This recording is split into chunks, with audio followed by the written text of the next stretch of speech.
For the fifth straight month, the U.S. economy lost jobs, 324,000 so far this year. A meltdown in the mortgage industry. This is the biggest point drop that has ever been seen in a day. The worst financial collapse since the Great Depression. This is cataclysmic. American workers were laid off in numbers not seen in over 3 decades. Whoever wins in November is going to come into office in January facing a deep recession, facing trillions of new liabilities. This is a once-in-a-half-century, probably once-in-a-century type of event. Today, I say to you that the challenges we face are real. They are serious and they are many. They will not be met easily or in a short span of time. But know this, America, they will be met. On the day Barack Obama took office, America had already lost 4.4 million jobs. An economic disaster, the worst in a generation. Some said America's best days were behind us. But like America, he dug deep, fought back, and never lost faith in our ability to meet the challenge. The president's stimulus plan saved up to 4.2 million jobs, including teachers, construction workers, police and firefighters working to build a stronger America. And when a flagship of the American economy was going down, his auto rescue forced companies and workers to retool and restructure, saving 1.1 million jobs. Today, for the first time since 2004, all 3 U.S. automakers are operating at a profit. Don't bet against the American worker. And now, instead of losing jobs, we're gaining them.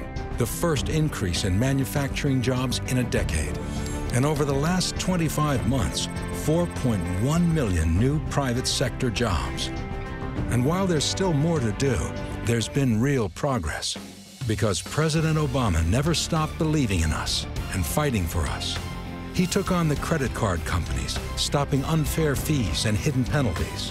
Took on the Wall Street banks, too, fighting for tough new reforms to make sure they never again wreck our economy. He passed historic health reform, and now insurance companies can't deny children coverage for pre-existing conditions. Seniors pay less for prescriptions. Contraception coverage guaranteed. And by 2016, 32 million more Americans will finally have health coverage. Wind and solar power has doubled, but that's not all. Middle-class taxes at historic lows. College loans more affordable and easier to repay. Equal pay for women protected by an historic new law. Don't ask, don't tell. History. Hard work. Determination. Real results. But instead of working together to lift America up, Republicans were waging a campaign to tear the president down. Virtually every Republican has decided to just say no to anything the president proposes. Put me in the no column. Vote no. Vote no. Republicans are getting a rap as the party of no. Yesterday, in the end, not a single Republican voted for the bill, and apparently the relative merits of the legislation had little to do with it. Our top political priority over the next 2 years should be to deny President Obama a second term.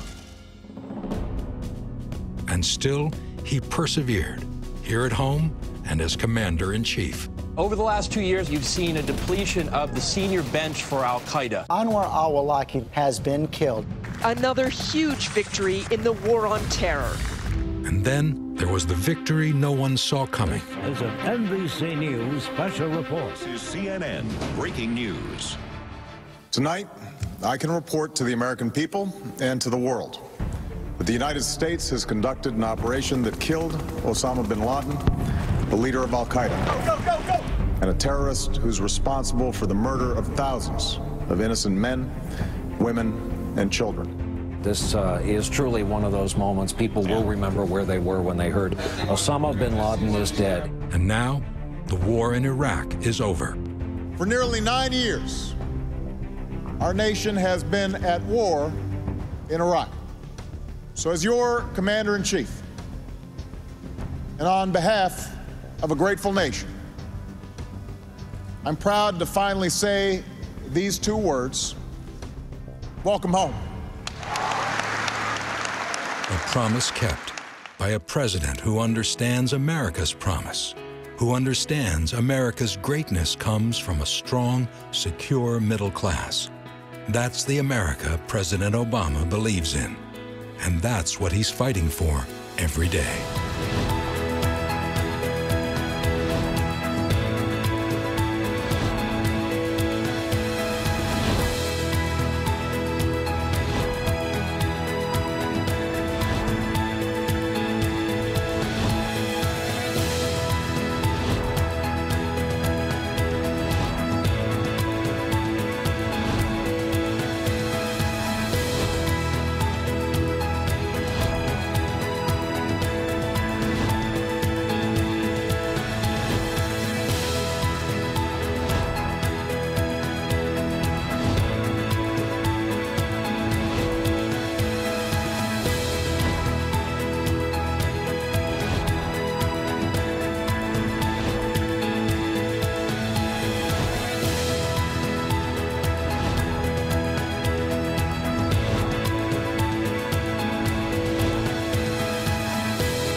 This is a make-or-break moment for the middle class and for all those who are fighting to get into the middle class.